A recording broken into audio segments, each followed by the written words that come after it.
7.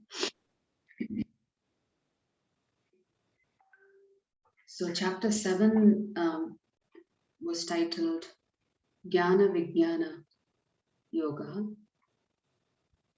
and chapter 7 begins with Lord Krishna saying, what is the essence of Bhakti Yoga? And we'll just analyze just the first shloka alone so that you have an understanding of how you can achieve the end objective by practicing Bhakti Yoga. So the entire essence of Bhakti Yoga is given, the process to achieve success is given in this one shloka alone. So in the previous chapter, in chapter 6, Krishna talks about Dhyana Yoga and how strenuous that process is. It's not an easy process to follow. There are so many restrictions. There are so many rules and regulations. It's not easy to follow that process. But chapter 7 begins with Krishna talking about how easy it is to perform Bhakti Yoga. Less effort, faster results. And throughout our life, all of us, without any exception, want things to be easy. And Krishna is so kind, he's so merciful. He's given us such an easy path to follow. Less effort, faster results, easier to practice. And no pre-qualifications necessary. You don't have to have any pre-qualifications to practice Bhakti Yoga. So let's look at Shloka 1. I will just read Shloka 1. Actually, let's just put it up online so you can read along with me. I hope by now you have discovered that if you click on the text one, you can actually pull the Shloka up. Thanks to the wonderful ISKCON devotees who have created this website and made it so easy for us to access the shlokas. So this is the first shloka of chapter 7. Shri Bhagavan Vacha Maya Sakta Manaf Partha Yogam Yunjan Madashrayah Asamshayam Samagram Mam Yata Gnasyachi Tachrunu. So we'll just analyze the words. While because of Sanskrit, the way the words are organized, but the way we are going to analyze it is going to be in reverse. So we're going to begin with the word Shrinu. The word Shrinu means try to hear. So the essence of Bhakti Yoga begins with hearing. So we discussed yesterday that the first sense to develop while you're in the womb is your hearing. And it's also the last sense before the soul exits the body. That's the last sense to shut down. So everything begins with hearing. So who should we hear from? Guru, Sadhu, and Shastra. These are the three sources for us to hear about the divine knowledge. Guru. The word sadhu means anybody who is a practitioner of Bhakti Yoga. A sadhaka is known as sadhu. So Guru, Sadhu, and Shastra. What happens after you begin hearing either what the Lord has to say or about the Lord's pastimes? What happens to us? The next words we will look at is Yata Jnasyasi. You can know. And then Samagram, completely. So by hearing about the Lord, you can get complete knowledge of Krishna. So it begins with hearing from the Shastras, Guru, Sadhu, and Shastra, about Krishna. And as you keep hearing, you will get complete knowledge of Krishna. What happens when you get complete knowledge of Krishna? Asamshayam. All your doubts will be destroyed. So by hearing, you will get complete knowledge of Krishna. By understanding who Krishna is, all your doubts will be vanished, will be vanquished. All your doubts will be removed. When your doubts are removed, what do? Mat ashraya. You take shelter of Krishna. And after you take shelter of Krishna, what happens? Yogam yunjan. You begin practicing. You are serious about your sadhana. Yogam yunjan. Practicing the sadhana to achieve self-realization. Then the last word, Mai asakta manaha. When you keep practicing your sadhana through this process, what happens? You become attached to Krishna. And when you become attached to Krishna, it is not difficult to remember Krishna. You know, we were talking, how can we always remember about Krishna? Krishna has given many examples in chapter 7 on how you can remember him. Just when you're drinking water, the taste of the water is Krishna. Sunlight, moonlight, the smell of the flowers. So many examples Krishna is giving. Anytime you look at nature, you can think of me. Anytime you look at another human being, you know the Paramatma is there within that person. So it's not difficult to remember Krishna throughout the day.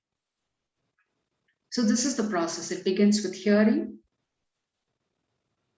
By hearing about Krishna, you begin to understand who he is, that he is the Supreme Lord.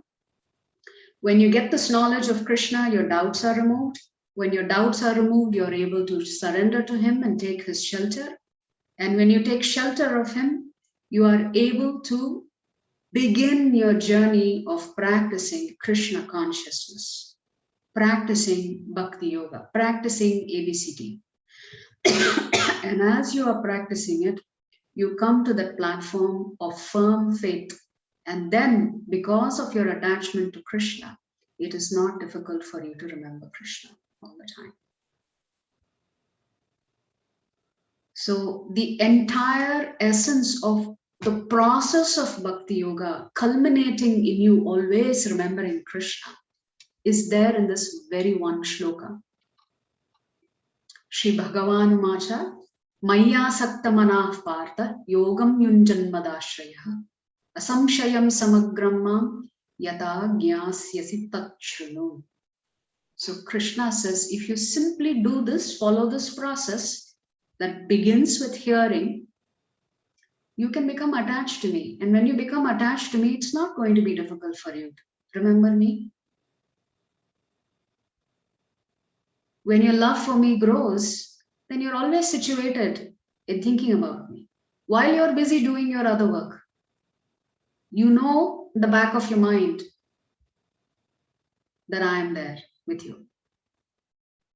We also talked about what are the 3 ways to get knowledge, right? And the topmost process is Shabda Praman. You have Pratyaksha Praman as essentially based on evidence, what your senses experience. Anuman Praman through theorizing, hypothesis, testing, etc. Krishna gives many, many examples of how he's everywhere and he's the essence of everything. He's the intelligence. He's the intelligent of the intelligence, the ability in man. He's sound. He's the sound vibration. Right? When Lord Brahma was created, from Garbhodakshai's navel, this lotus emanates. And Lord Brahma, being the first human being, imagine if you're the first human being, what are you supposed to do? So Lord Brahma didn't know what he was supposed to do. He was thoroughly confused. He was on this lotus and he's looking around everywhere and it is darkness and all he can see is the Garbhodakshai ocean.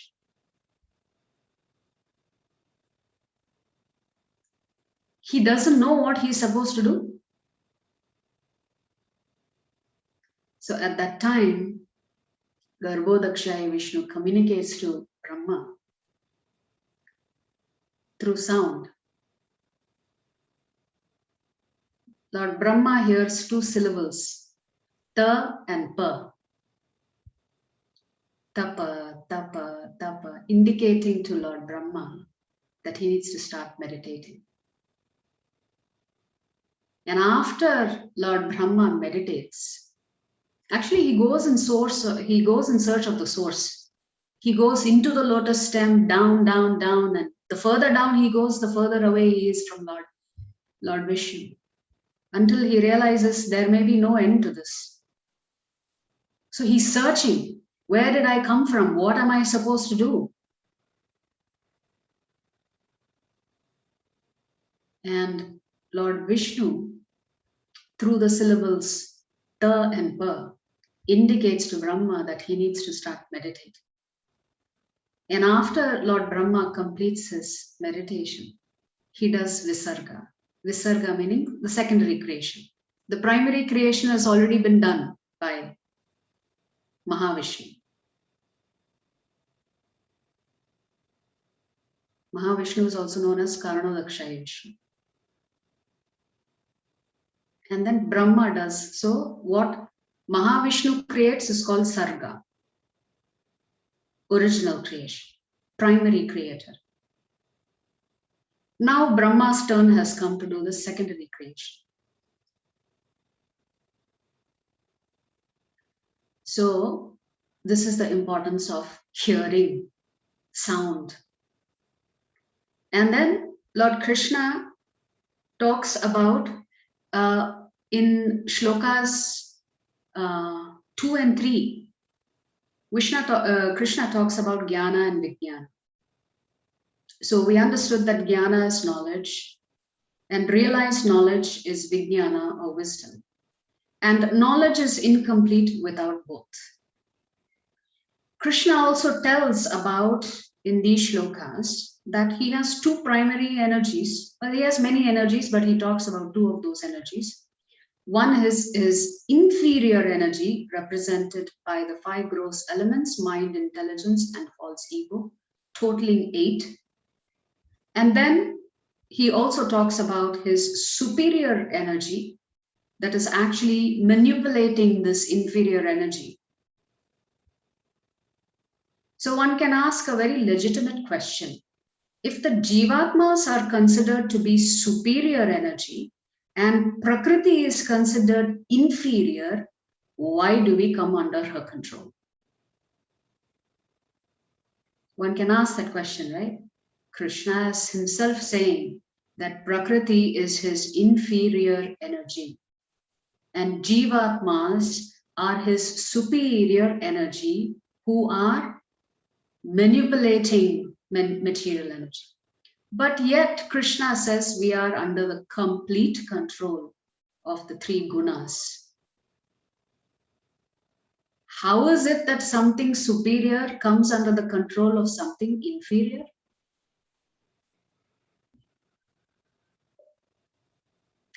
That is by design. That is Krishna's special mercy, where it gets reversed. It's not that spiritual energy is greater than material energy in the material cosmos. Material energy is greater than the spiritual energy, but it is by design. Krishna has created this cosmos in such a way. He has given you every opportunity to remember him and come back to him. So when you have this jnana and vijnana and you have a complete understanding of who is Lord Krishna, then we become very comfortable with our insignificance. When we become secure that we are just specks of dust and we are nothing. We are all trying to be great things, but we are actually nothing in the context of this Brahman. Then it becomes easy to accept God. When we have a very strong self and very strong ego, it's difficult to accept God because we think we are God, or at least we act like we are God. You know. So what happens when a person in the material world gets multiple degrees? What do you think would be his attitude? What could it result in?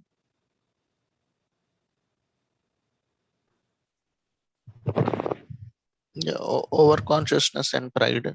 Pride, yes. Pride. So a lot of our accomplishments lead us to a sense of pride because we think we are the doer and we control the outcome. But the mystical thing about divine knowledge is that there is a saying in the Shastra, Vidya dadati vinayam. With knowledge and wisdom, it should lead to humility. Humility because you finally understand who is Krishna. So if acquiring knowledge, jnana and vijnana, doesn't lead to humility, then there is something very wrong. And unfortunately, in our modern day society, our entire education system is focused on material energy of the Lord and not on the spiritual energy of the Lord. And because it is only focused on matter, it is incomplete and therefore it causes us a great deal of distress. Because our knowledge is incomplete. And true knowledge, understanding the divine nature, should lead you to humility. So one day, one reporter asked Srila Prabhupada, Prabhupada was very serious in his preaching, very stern, very upfront. He did not mince his words. And if somebody asked some foolish question, he would put them in their place. Imagine Prabhupada putting foreigners in their place, So somebody asked, one of the reporters asked Prabhupada, why are you always so serious when you're giving classes?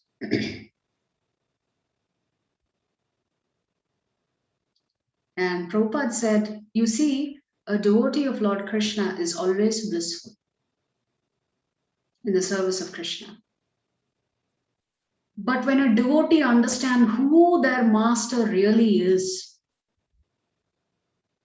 you realize how insignificant you are and how serious this matter is that we need to go back to the material world because we are suffering. So real knowledge has to lead one to humility and not pride. But unfortunately, our material education system is really, really causing so much stress and anxiety. So then the Lord talks about 4 kinds of personalities that reject him and 4 kinds of personalities that approach him. Right? And the 4 kinds of personalities that reject the Lord, I believe he calls them Moodha first. Right? Those who are grossly foolish.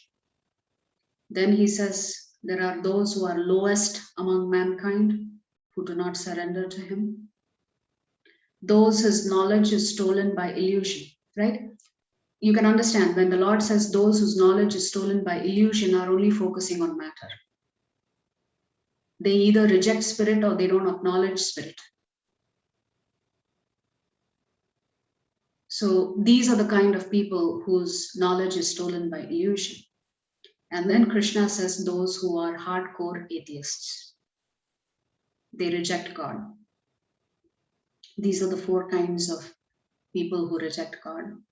And then Krishna talks about 4 kinds of personalities who accept him and who surrender to him, beginning with those who are in distress. An example of somebody who was in distress is Gajendra. He was trapped, his leg was trapped in the crocodile's mouth, and he was crying out to the Lord for help. Initially, he didn't reach out to the Lord. You know, that's what happens when we encounter problems, we think we can solve it on our own. First thing we should do is fall at the feet of Lord Krishna and say, you have to help me because I can't do this on my own. Same thing, no? Draupadi. She calls out to her. First she thinks she can save herself, then she thinks her husbands can save her, then she calls out to Bhishma. Only last resort she calls to God. And God comes immediately. And when she asks Lord Krishna, if you knew this was happening to me, why didn't you come right away? And Krishna says, but you didn't call me first. You wanted everybody else's help. So Krishna's point was, when you're in trouble, you reach out to me first. Who is going to help you on the human platform? But if you need help, I can organize it that other human beings can step in to help you to resolve your problem. So we think of God last when we are really desperate. But until then, we try to solve all our problems on our own. Krishna says we should completely depend on him. But that doesn't mean depend on him and do nothing. Depend on him and take action with faith that he will intervene when necessary. So when you come under the control of Maya Devi, and although Krishna is saying these 3 gunas can really, really create a problem for you, he's also giving you an out. He's saying, just take my shelter. And when you take my shelter, you can overcome these 3, the influence of the 3 gunas. So the second kind of person who approaches the Lord is those who want prosperity. So this was exemplified by Dhruva Maharaj, where because he was insulted by his stepmother, he decides to demonstrate that he's far greater than his father and his father's father. And he wanted to get a much larger kingdom to prove a point. For that, he went to the forests as a 6-year-old to do tapas. He meets his guru, Narada Muni, and then begins to meditate on the Lord. Then the third kind of person who approaches the Lord or accepts him is those individuals who are just curious. So an example given by Rupa Goswami about those who are curious were the sages at Naimisharanya, who were there just to hear about the Lord, that's it. They really weren't in search of the truth.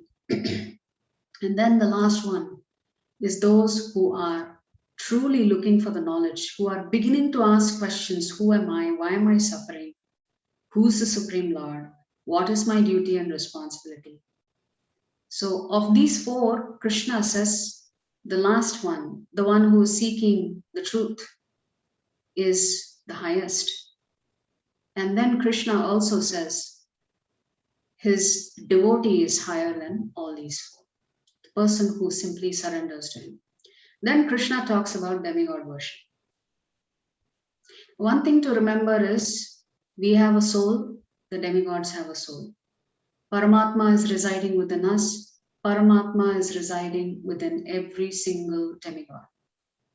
Therefore, they are also human beings, but with much greater power than us. So the question is, why do people worship demigods? Krishna says that's because they want quick results. When people want quick results and quick outcomes, they approach the demigods. And Krishna says, I myself arrange it so that their faith stay steady in the demigods, and slowly they will progress on this path.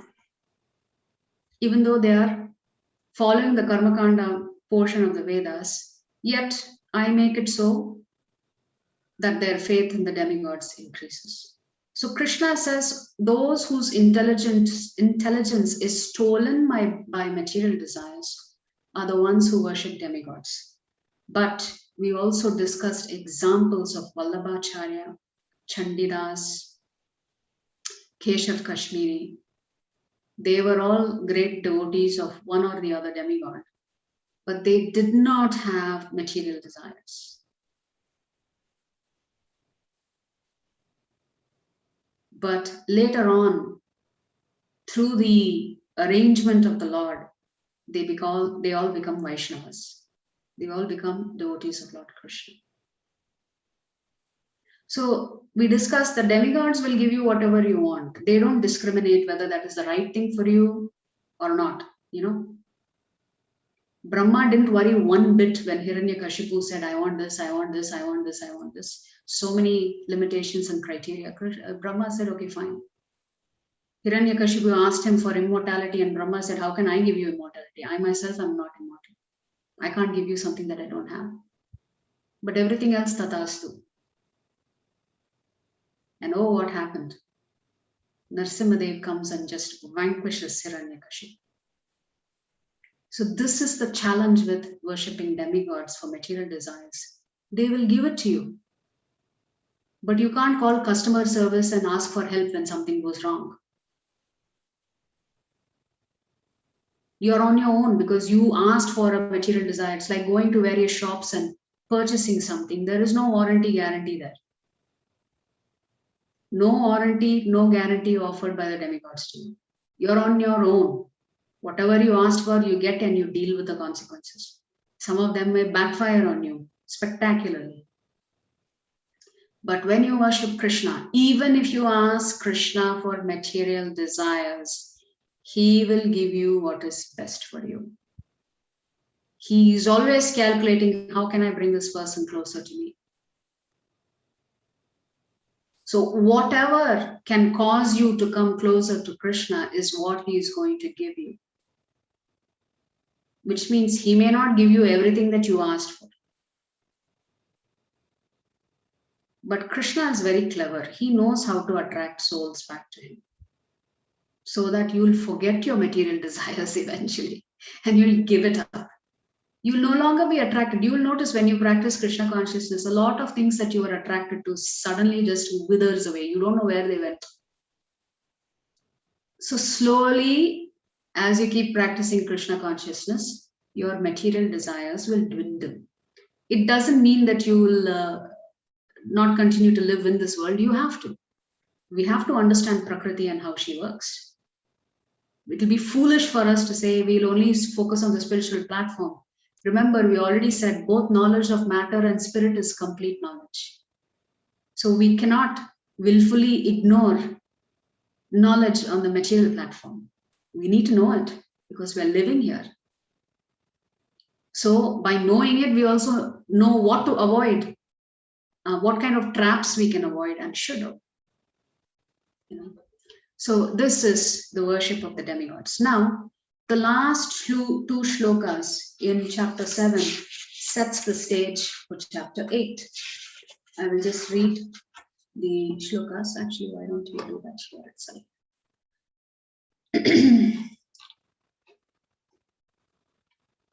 It sets the stage for chapter 8, and then we'll do chapter 8 today. So in shloka 29,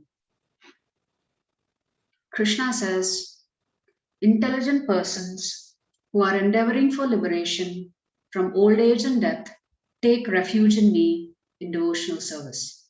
They are actually Brahman because they entirely know everything about transcendental activities.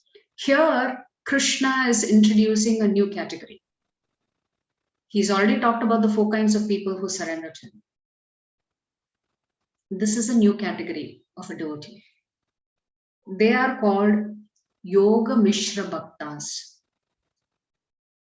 What is so different about the Yoga Mishra Bhaktas from the other 4 those who are distressed, those who want prosperity, those who are curious, those who actually want to understand the supreme truth. Well, these kind of devotees, they don't have any material desires, but they have one desire and one desire alone. They want liberation. They want mukti. They want moksha. So they worship Lord Krishna. They understand that Lord Krishna is the supreme, but they don't offer devotional service, but they're not practicing bhakti yoga.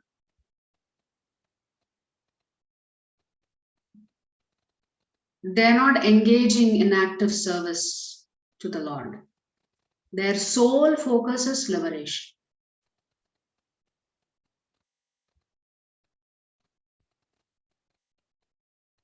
So such kind of devotees are called Yoga Mishra Bhaktas, which means they are not purely practicing Bhakti Yoga. So the next shloka, which sets the stage for chapter 8. Here Krishna says, those in full consciousness of me, who know me, the Supreme Lord, to be the governing principle of the material manifestation, of the demigods, and of all methods of sacrifice, can understand and know me, the Supreme Personality of Godhead, even at the time of death. So Krishna introduces that he is Adi Bhuta, he is Adi Deva, and he is Adi Yajna in the very last shloka of chapter 7. Adi Bhuta means he is the master of all the material universe and cosmos. Adi Deva means he is the master of all 33 crore demigods. Adi Yajna means ultimately he is the enjoyer of all your sacrifices and austerities. And then Krishna says, a devotee of mine can understand and know me even at the time of death. So with this, we will begin chapter 8, because chapter 8 is about death. So I want to offer my humble obeisances to His Divine Grace, A.C. Bhaktivedanta Swami Srila Prabhupada, Srila Prabhupada Ki Jai. So the acronym summary for today is the chapter begins with Arjuna asking 8 questions, and the 8th question is about death. Krishna has already used the word death in chapter 7, and in chapter 8, Arjuna asks question about death. So the fact that our entire life is in preparation for death, how do we attain the Supreme, and what are the symptoms of devotees? Krishna talks about death in detail, what time of the day if you die, what's your destination? If you die during Uttarayan, what's your destination? If you die during Dakshinayan, what is your destination? If it is in Shukla Paksha, Krishna Paksha, what is your destination? So you can read the shlokas. We will not go over those details today, but you can read the English translation of the shlokas where Krishna talks about, depending on when and how, when and what time of the year you die, what is your destination? And then we must remember all of what Krishna says here about death does not apply to his devotees. His devotees can leave their body at any time. Uttarayan, Dakshinayan, Krishna Paksh, Shukla Paksh, doesn't matter. So whatever Krishna talks about here in terms of death does not apply to devotees. In terms of destination, I'm talking about destination, because Krishna will say, if you die at this time, you'll go to the moon planet. If you die at that time, you'll go here, you'll go there, like that.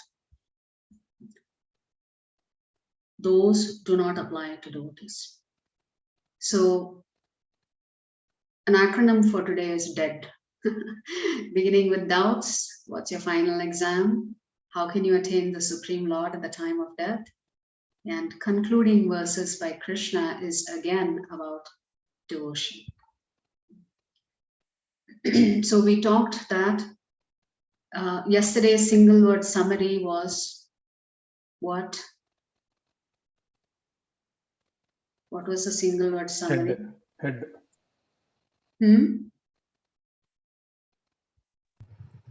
Boss.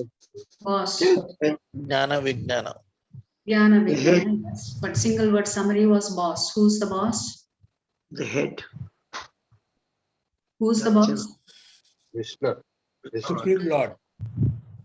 So this chapter, the single word summary is insurance. You know, when you apply for a job, you want to know what is the health insurance policy. Well, this is spiritual insurance. Krishna says at the time of death, if you remember me, you're going to come back to me right away. That's the insurance he's giving you. So chapter 8 is about insurance. So Arjuna asks these 8 questions. What is Brahman? What is Adhyatma? What is Karma? What is Adhibhuta? What is Adideva? Who is Adiyajna? Where, whoever he is, does he preside? Which is, how does the Lord preside in his universal form? And then Arjuna asks a very important question. How can those engaged in devotional service know Krishna at the time of death? Krishna has already talked about that he is Adibhuta, he is Adideva, he is Adiyajna. Now Arjuna is asking, explain. Explain to me what that means. He's also asking, explain what is karma. Explain what is Brahman. And Krishna gives rapid fire answers, and the rest of the chapter is mostly about death. And then coming back to devotees and devotional service. So, who is Brahman? To answer Krishna's question, Arjuna's question, sorry, Krishna says Brahman is the soul, the indestructible living entity, the Jivatma. The soul residing within the Jivatma is called Brahman. Then to Arjuna's question of who is or what is Adhyatma, and Krishna says our nature, the spirit soul's nature is to serve. You know, Prabhupada explains the nature of salt is to be salty, the nature of sugar is to be sweet, the nature of a lemon is to be sour. So similarly, what is the nature of the spirit soul? The nature of the spirit soul is to serve. And Prabhupada says even people who are living alone, they will find a dog, they will keep a cat, and they'll be serving the dog, they will be serving the cat, like that, you know. We cannot separate ourselves from service. Either we are serving the Lord, or we are serving ourselves, or we are serving our family. We are always serving. We get pleasure from serving. But we get the ultimate pleasure when we serve Krishna. And we get unlimited pleasure and unrestricted pleasure when we serve Krishna. However, when we serve ourselves, our family, our society, we get frustrated. Although some of the service may please us, we are not always pleased with the service. Sometimes we even resent the service that we have in the material world. Krishna is saying the nature of a soul is to serve. It is natural for the soul to serve. That cannot be separated. What is karma? The reactions that force the living entity to take a material body in this world. It's an accumulation of all of your prior births and actions. And to experience the results of your prior activities, you are forced to take a body, and that is called karma. The reactions. Adhibhuta, the ever-changing material nature. It is created, maintained, and destroyed. Created, maintained, and destroyed. Which means Lord Krishna keeps appearing. He will keep appearing. It's not that he has only appeared once. It's not that Narasimhadev has appeared only once. It is not that Lord Ram has appeared only once. All the avatars of the Lord keep appearing. And therefore, when you read the Srimad Bhagavatam, you will see variations in pastimes. So one cannot, when I first went to Mayapur, there is a kshetra there where there is a Swayambhu deity of Lord Narasimha in Mayapur. And then right next to it is a nice big pond where it is said that Narasimha Dev washed his hands after killing Hiranyakashipu. Now we in South India, we go to Ahobilam as Narasimha Kshetra. There is Nava Narasimha, Swayambhu Nava Narasimha deities in Ahobilam in South India. And when you go there, there is similarly, wherever the Lord broke open from the pillar, there is a little body of water, and it says Narasimha Dev dipped his hands in that water after killing Hiranyakashipu. Now, obvious question is, how can there be two places simultaneously? Narasimha Dev washed his hands there and washed his hands in Mayapur. Now, keep in mind, this doesn't happen in Kali Yuga. This happens in Satya Yuga. So Acharyas explain that the Lord appears multiple times. The places and little bit details may vary from appearance to appearance. So we shouldn't be perturbed thinking that, well, that person is saying something different, this person is saying something different. All of it is true because the Lord is here to perform his pastimes. Each time there is a little bit of a variation in the pastimes. So who is Adi Devata? He who presides over all the demigods and their planets through the universal form of the Lord, Sarva Loka Maheshwara.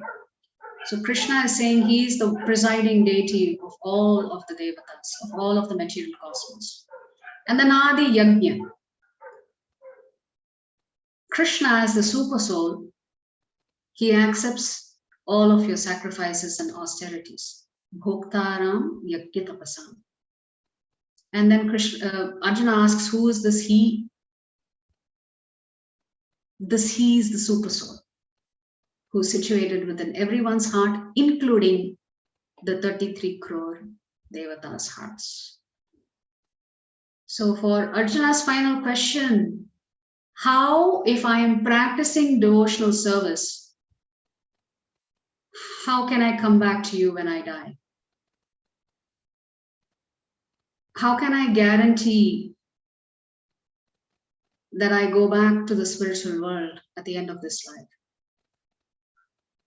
So anyway, this whole life is about art of dying and not of art of living. So somebody very cleverly put the words, let's say this is the art of dying. So Krishna is talking about the art of dying in this chapter. So what is Krishna saying? Antakale cha mameva smaran muktva kalevaram yah prayati samadbhavam yati nastyatra samshayah.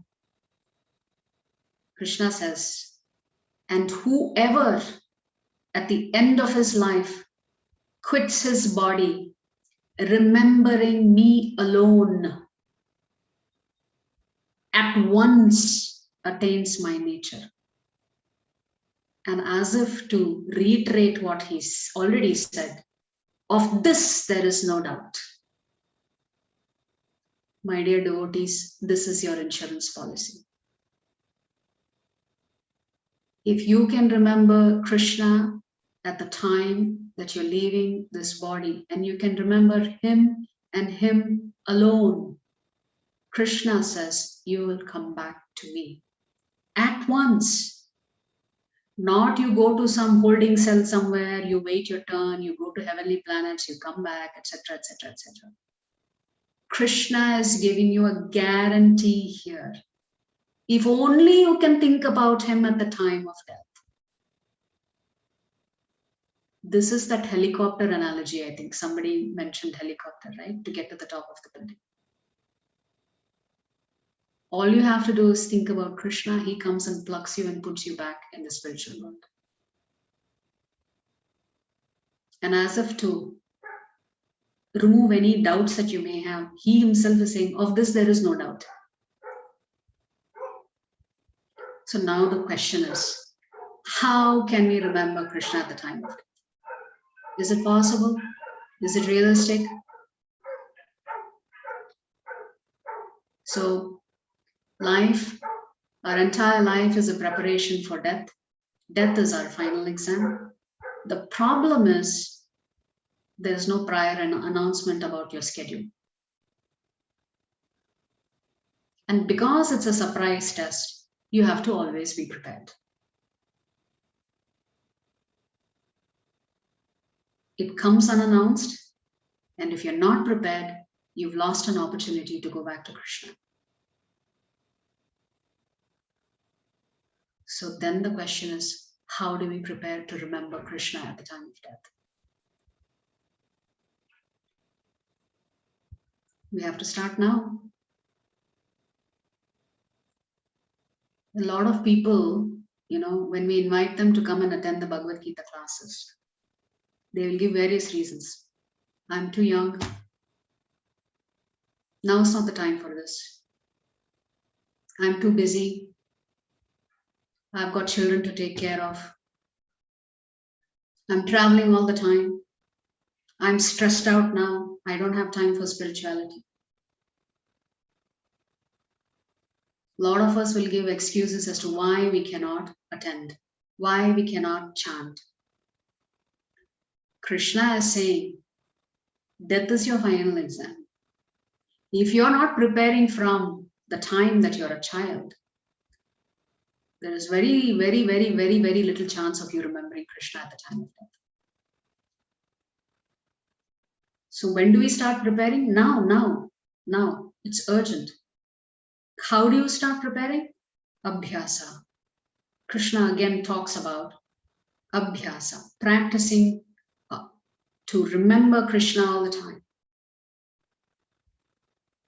Very simple, the ABCD formula.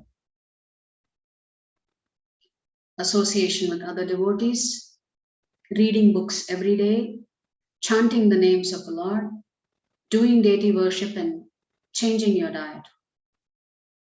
By doing this, you can always remember Krishna.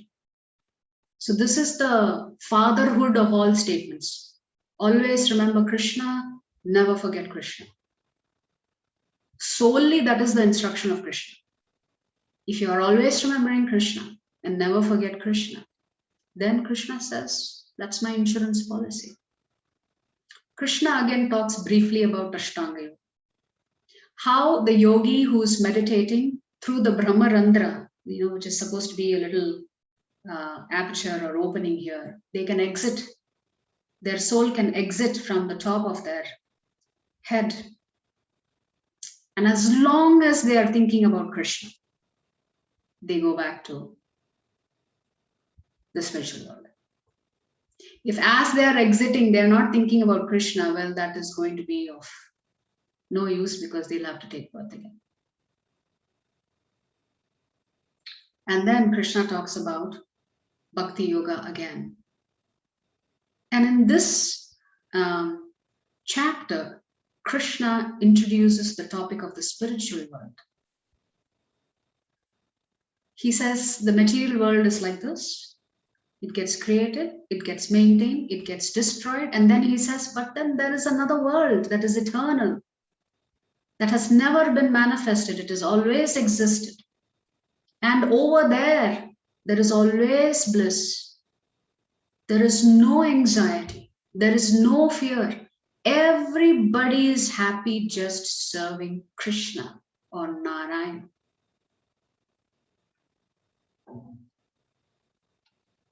So in the shlokas, Krishna talks about practicing Satchakra Yoga, again part of Dhyana Yoga only, where you raise the life air to the Agnya Chakra, Brahmarandra, by chanting Om.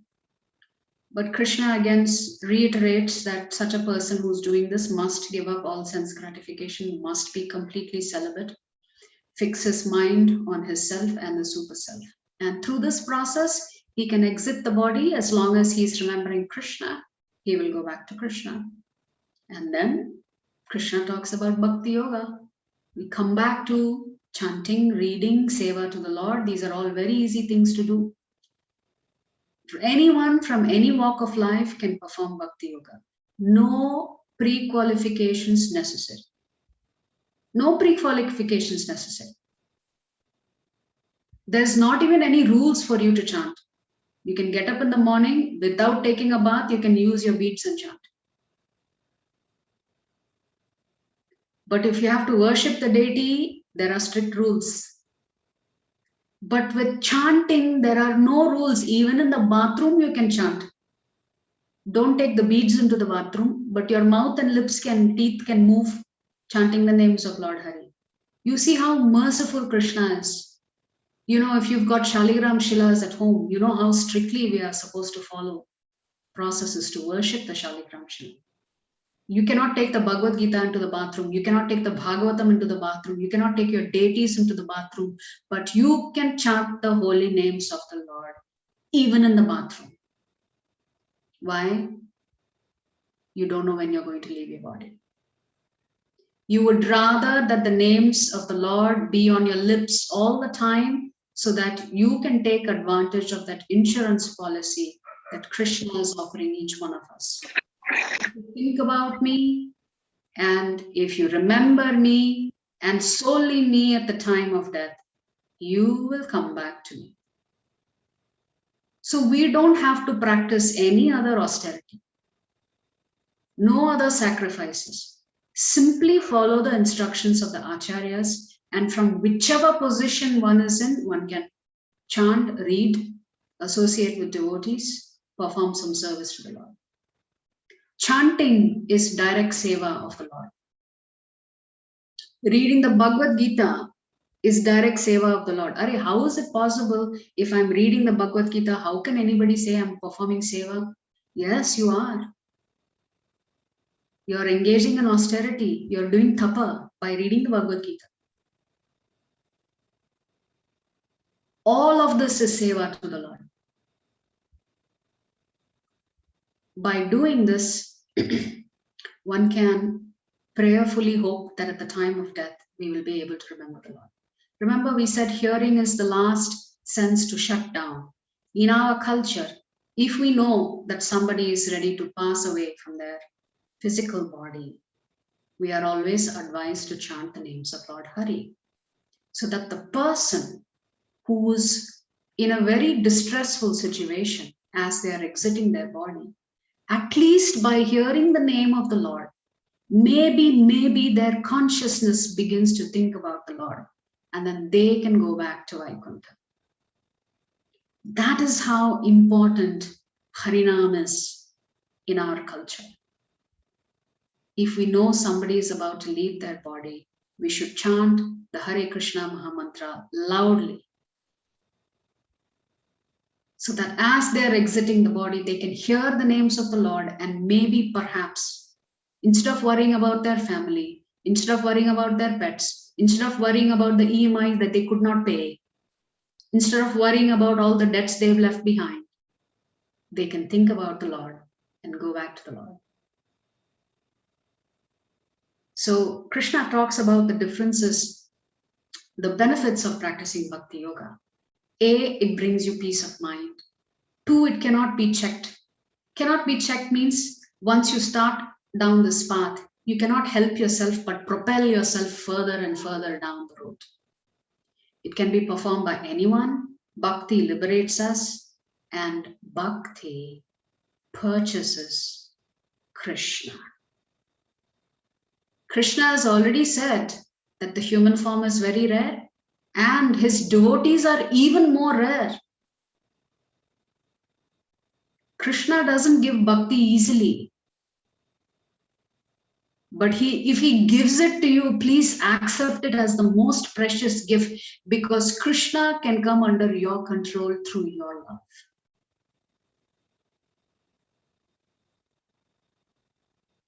Krishna says that his devotees, their love for him is so pure and so strong that he gets subjugated by their love.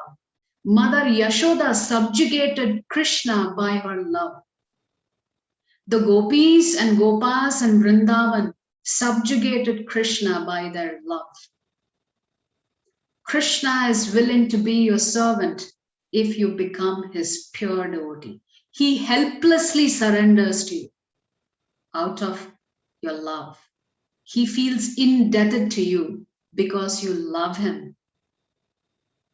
So that is our ultimate goal in this life, that we want to achieve Krishna Prema. We don't care about liberation. That is in the Lord's hands.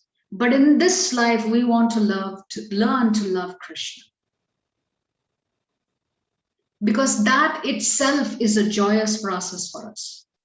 We don't worry about afterlife.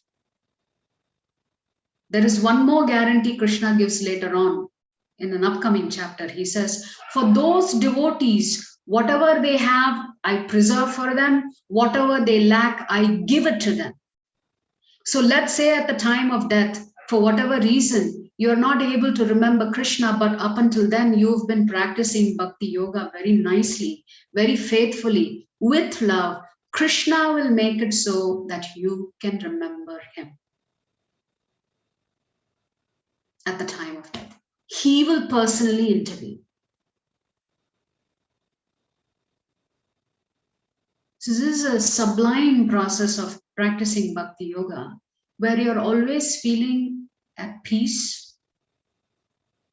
You're feeling a sense of calmness. Nothing disturbs you or rattles you.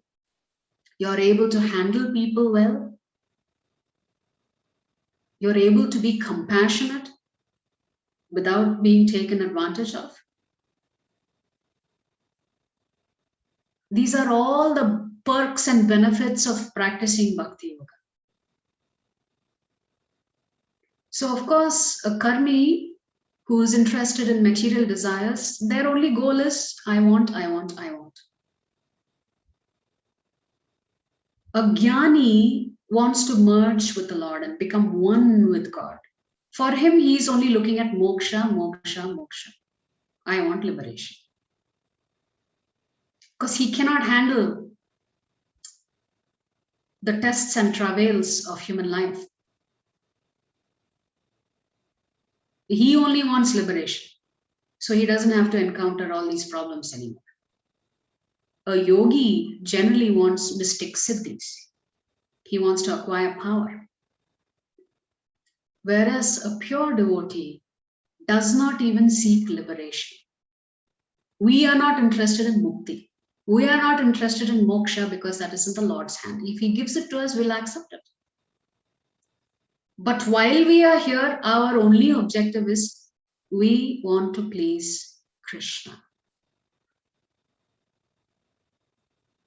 That's the only objective of bhakti. We want to please Krishna. And in the process of pleasing Krishna, we experience bliss. So bhakti liberates us. Krishna says in the shloka, actually these two are important shlokas, so why don't we go to chapter 8 and read the shlokas. He talks about how he has created this world to be temporary and the cause and source of constant misery.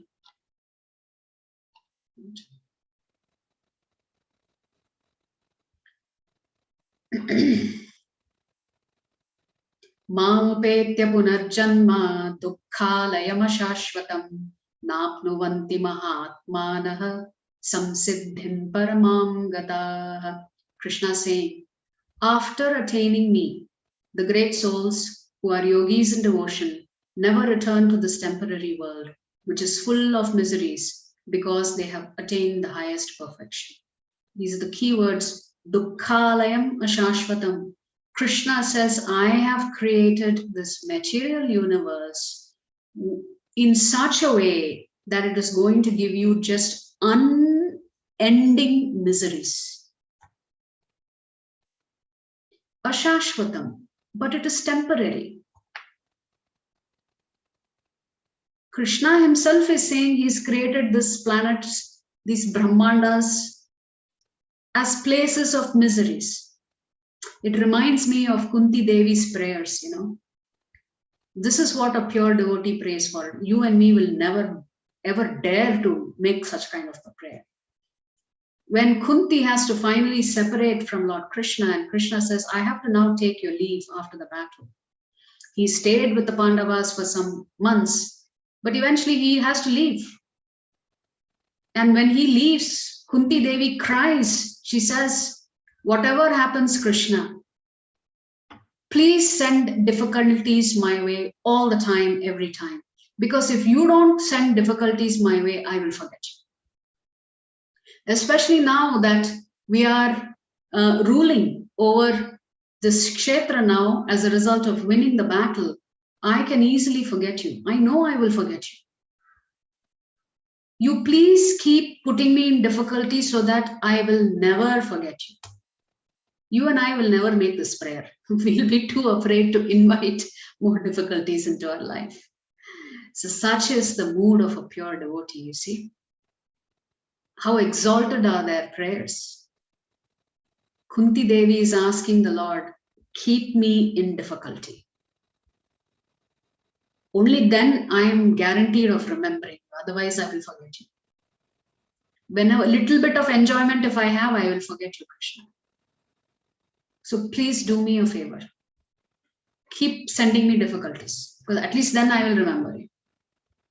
Brahma bhuvana loka punaravartinorjuna mamupetya tu kaunteya punarjanmana vidyate. Krishna says, from the highest planet in the material world, the highest planet in every Brahmanda is called Brahmaloka or Satyaloka, where Lord Brahma resides. From the highest planet in the material world down to the lowest, all are places of misery wherein repeated birth and death take place. Where the Devatas live, there is birth and death. Where the Rishis live, there is birth and death. Where Brahma lives, there is birth and death. But one who attains to my abode, O son of Kunti, never takes birth again. So Krishna is constantly coaxing us, come back to me. You'll be happy. This is not the place for you to be. This is a miserable place. Why do you want to stay here? Why are you so attached to everything here? Just make up your mind and come back to me. I'm welcoming you with open arms. I have never ever stopped you from coming back to the spiritual world. It's your own obstinance that is causing you to stay here. But intelligence means understanding that death is certain, that we are experiencing misery. This is not our permanent place. We are checked into a hotel. We need to check out. We have to go back home. But we've made ourselves very comfortable in this prison. So why has Krishna created such a prison? He himself is saying this dukkhalayam ashashvatam. It's a place for punishment and purification and reformation. He's giving you an opportunity to reform yourself. You know, just like in society, we have a place for criminals. So similarly, the Lord has created this entire material cosmos for us Jivatmas who violated his laws. But what a wonderful prison. No walls. This prison, who is the jailkeeper? Durga Devi. And what is this prison? It's just birth, death, old age, and disease repeatedly. That's our punishment. Birth, death, old age, disease. That's our punishment. So remember we said, if you commit a crime and when you're thrown into prison, the first thing that is changed is your clothes. The government gives you a new set of clothes to wear when you enter prison. Krishna is no different, except it is not one or two types. 84 million types, 8.4 million types of clothes. Krishna says, chalo, take. As per your desire, you take whatever cloth you want and you come and take birth. And our Shastras in the Padma Purana tells us specifically 9 lakh different types of clothes you can take in the water. 20 lakh different types of clothes in the forms of trees and shrubs. 11 lakh different types of clothes Krishna has for you in the form of insects and reptiles. 10 lakh different types of clothes in the bird species. Finally, just 4 lakh types of clothes in the human species. So Krishna says, you pick whatever you want. If you want to separate from me, you tell what change of clothes you want, take one of them and come, as per your desire. Now you see the numbers. Why is human birth considered so rare? And why is human birth so special? Because it's only in the human birth that we can use our intelligence to exit this dukkhalayam ashashvatam place. This is a prison without walls. So what's holding back? What is holding us back? Us. We don't want to leave this place. We are too attached to it. What is the cause of our attachment? The three modes of material nature: goodness, passion, and ignorance. We are like puppets under the influence of these three modes of nature. But remember, Krishna says in chapter 7, yes, I know the modes of nature were created by me, and I am telling you it is difficult to get out from the influence of these three modes of nature. But I'm also telling you, if you take my shelter, you don't have to worry about these three modes of nature. You can easily cross over. Krishna also talks about the spiritual world. He talks about the material world, the frequency with which it is created. You know, Lord Brahma's lifetime, one day, 12 hours of Lord Brahma is 4.3 billion earth years. So when Brahma has to go to sleep, he sleeps for 4.3 billion earth years, which means one day of Brahma is 8.6 billion earth years. So when Brahma has to go to sleep, everything gets wiped out and stays in the unmanifest state. When Brahma wakes up again the following day, again creation happens. Everything comes back. So like this, Brahma lives for 311 trillion earth years. That is Brahma's 100 years. Can you imagine? That is how long Brahma's life is.